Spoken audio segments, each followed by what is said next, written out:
Covid കാലത്ത് Gulf രാജ്യങ്ങൾ പഠിച്ച ചില പാഠങ്ങളുണ്ട്. അത് ഈ യുദ്ധകാലത്ത് അവർക്ക് ഗുണമായിട്ടുണ്ട്. എങ്കിൽ പോലും യുദ്ധം വീണ്ടും പുനരാരംഭിച്ചാൽ അതുണ്ടാക്കാൻ പോകുന്ന പ്രത്യാഘാതം ചെറുതാകില്ല. ഇതിനകം മേഖലയിലെ വ്യാപാര സ്ഥാപനങ്ങൾ എങ്ങനെയാണ് വിലയധികം കൂടാതെ പിടിച്ചു നിന്നത്? അതിൻ്റെ ഒരു ചിത്രത്തിലേക്കാണ് ഇനി നോക്കുന്നത്.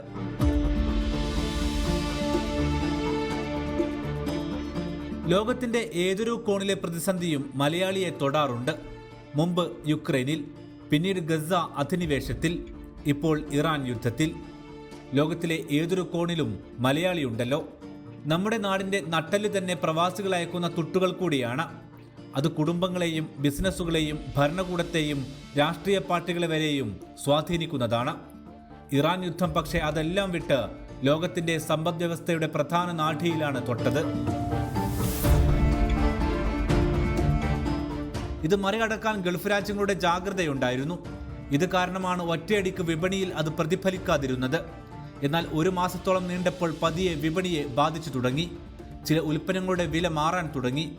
സൗദിയിലെ ലുലു ഉൾപ്പെടെ വൻകിടക്കാർ ആവശ്യമായ ഉൽപ്പന്നങ്ങളുടെ ലഭ്യത തുടക്കത്തിൽ തന്നെ ഉറപ്പാക്കിയിരുന്നു. പ്രോഡക്ട്സ് അറേഞ്ച് ചെയ്യാൻ വേണ്ടി ഞങ്ങൾ ഇനീഷ്യലി ചാർട്ടേഡ് ഫ്ലൈറ്റുകളും അതേപോലെ തന്നെ ഷിപ്പിംഗ് കണ്ടെയ്നേഴ്സ് മറ്റുള്ള കൺട്രിയിലേക്കും അതേപോലെ തന്നെ ജിദ്ദയിലേക്കും, ദമാമിൽ കൂടുതൽ വന്നിരുന്ന ഷിപ്മെൻ്റെല്ലാം ജിദ്ദയിലേക്ക് ഡൈവേർട്ട് ചെയ്യുകയും ചെയ്തിരുന്നു. അതുപോലെ തന്നെ സോഹാർ, കൊർഫക്കാൻ പോലുള്ള പോർട്ടുകളിൽ ഞങ്ങൾ ഡിപ്പെൻഡ് ചെയ്യേണ്ടി വന്നിട്ടുണ്ടായിരുന്നു. അവിടുന്ന് by road, by sea divert ചെയ്ത ഷിപ്മെൻറ്റുകളും വരാൻ വേണ്ടി ചെയ്തിരുന്നു. ഇത് കൂടാതെ സൗദി എയർലൈൻസ് നമ്മൾക്ക്, സൗദി എയർലൈൻസിൻ്റെ ഡയറക്ടർ ജനറൽ നമ്മൾക്ക് വളരെയധികം സപ്പോർട്ട് ചെയ്തിട്ടുണ്ടായിരുന്നു. അതുപോലെ തന്നെ മിനിസ്റ്റർ ഓഫ് കൊമേഴ്സും ഒരു പരിധി വിട്ട് വില വർദ്ധിക്കാതിരിക്കാനായി ഒരു പ്രത്യേക റേറ്റ് നമ്മളുടെ ചെയർമാനുമായിട്ടുള്ള മീറ്റിംഗ് പ്രകാരം, ഓൺലൈൻ മീറ്റിംഗ് പ്രകാരം അവർ പ്രത്യേകമായ റേറ്റ് നമ്മൾക്ക് ഒരു 22 ഡെസ്റ്റിനേഷനിൽ നിന്ന് അവരുടെ ഒരു 16 ഡെസ്റ്റിനേഷൻ ഡയറക്റ്റും വയം ആയിട്ടുള്ള ഡെസ്റ്റിനേഷൻ 22 ഡെസ്റ്റിനേഷൻ നമുക്ക് റേറ്റ് ഒരു ഫ്യുവൽ ചാർജ് ഉയർന്നതിൻ്റെ അടിസ്ഥാനത്തിൽ ആ അറ്റം വരെ പോകാതെ ഒരു പർട്ടിക്കുലർ കൺസിഡറേഷൻ തന്നിരുന്നു. അതുകൊണ്ട് നമ്മൾക്ക് ഈ ഈസ്റ്റർ അതേപോലെ തന്നെ വിഷു അടക്കമുള്ള സാധനം, പച്ചക്കറി, അതുപോലെ തന്നെ മീറ്റ്, ഫിഷ്, ഇതെല്ലാം നമ്മൾക്ക് ഒരു നല്ല റേറ്റിൽ കസ്റ്റമറിന് കൊടുക്കാൻ സാധിച്ചു. കോവിഡ് കാലത്താണ് ഉൽപ്പന്നങ്ങൾ വിപണിയിലേക്ക് ആവശ്യമായത് സ്റ്റോർ ചെയ്തു വെക്കാൻ സ്ഥാപനങ്ങൾ പഠിച്ചത്. യുദ്ധം പൊടുന്നനെ ആയിരുന്നുവെങ്കിലും അന്നത്തെ പാഠങ്ങളെല്ലാം ഗുണം ചെയ്തു. കോവിഡ് ഒരു ഗ്രാജുവൽ പ്രൊസീജിയറായിരുന്നു ആ സമയത്ത് ഞങ്ങൾ പഠിച്ചത്. പക്ഷേ ഇത് ഒരു വളരെ പെട്ടെന്നുള്ള ഒരു ആക്ഷൻ എടുക്കേണ്ടതായിരുന്നു. അതാണ് കോവിഡും യുദ്ധവും തമ്മിലുള്ള വ്യത്യാസം നമുക്ക് തോന്നിയത്.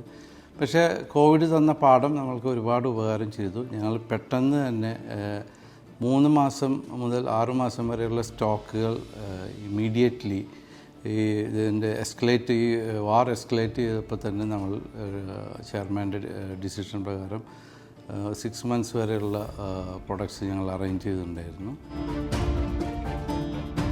14 ദിവസത്തെ വെടിനിർത്തൽ കുറച്ചുകൂടെ ഒരുങ്ങാൻ വ്യാപാര സ്ഥാപനങ്ങൾക്കും ഗുണകരമായിട്ടുണ്ട്. ഓൾറെഡി ഇപ്പോഴത്തെ ഈ ഗ്യാപ്പ് കിട്ടിയതുകൊണ്ട് ഒന്നുകൂടി വളരെയധികം ഞങ്ങൾക്ക് പ്ലാൻ ചെയ്യാനും സാധനങ്ങൾ അറേഞ്ച് ചെയ്യാനും പറ്റിയിട്ടുണ്ട്. അതുപോലെ ഇനിയുള്ള ദിവസങ്ങളിലേക്ക് നെക്സ്റ്റ് 6 മന്ത്സ് ഞങ്ങൾ തയ്യാറാണ്. അൽഹംദുലില്ലാഹ്, we have to appreciate rulers of all GCC. അവർ വളരെയധികം ഇതിനെ നല്ല രീതിയിൽ സമീപിക്കുകയും ഒരു മോശം അവസ്ഥയിലേക്ക് പോകാതെ സൂക്ഷിക്കുകയും ചെയ്തത് നമ്മൾ ഈ എക്സ്പാട്രിയേറ്റ്സ് എന്നുള്ള നിലയ്ക്ക് നമ്മൾ നന്ദി പറയേണ്ട ഒരു കാര്യം കൂടിയാണ്. ഇത് ഫ്യൂച്ചറിൽ ഇതിനെ കാം ഡൗൺ ചെയ്ത് ഇത്രയെല്ലാം ചെയ്യാൻ സാധിച്ചതിന് പിന്നിൽ സൗദിയുടെ ഭൂമിശാസ്ത്രപരമായ പ്രത്യേകതകളും ഗുണം ചെയ്തു. ഇതുവഴി സൗദിയിൽ നിന്നും വിവിധ ഗൾഫ് രാജ്യങ്ങളിലേക്കും ചരക്കുകൾ ഒഴുകി. ക്രൂഡ് ഓയിൽ മാത്രമല്ല, കൃഷിയിലേക്കും ഉൽപ്പാദനത്തിനും ആവശ്യമായ വളം മുതൽ സകല വസ്തുക്കളും ഗൾഫിൽ നിന്നാണ് വിവിധ രാജ്യങ്ങളിലേക്ക് പോകുന്നത്. അതുകൊണ്ട് ഇവിടെ നിന്നുള്ള കയറ്റുമതി നേരാവണ്ണം ആകാത്ത കാലത്തോളം പ്രതിസന്ധി തുടർന്നുകൊണ്ടേയിരിക്കും. ലോകത്തിൻ്റെ വിവിധ ഭാഗങ്ങളിലേക്ക് പോകുന്ന ചരക്കുകൾ വഴി അവിടെ നിന്നും അത് സൗദിയിലേക്ക് തിരികെ മാർക്കറ്റിലേക്ക് ഉൽപ്പന്നങ്ങളായും ഫ്രഷ് ഉൽപ്പന്നങ്ങളായും എത്തുന്നു. ഈ സാഹചര്യത്തിൽ ആവശ്യമായവ എത്തിയില്ലെങ്കിൽ കാര്യങ്ങൾ ഈ വർഷം ഒന്നാകെ കുഴഞ്ഞു കിടക്കും.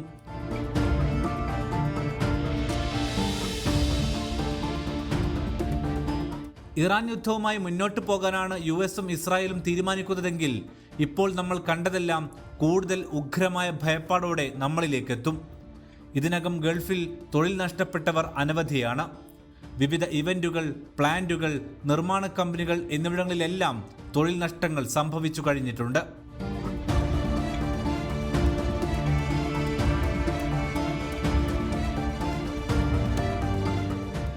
ഇനിയും യുദ്ധം തുടരുന്നത് ഗൾഫ് മേഖലയുടെ സാമ്പത്തിക സ്ഥിരതയെ ഗുരുതരമായി ബാധിക്കും.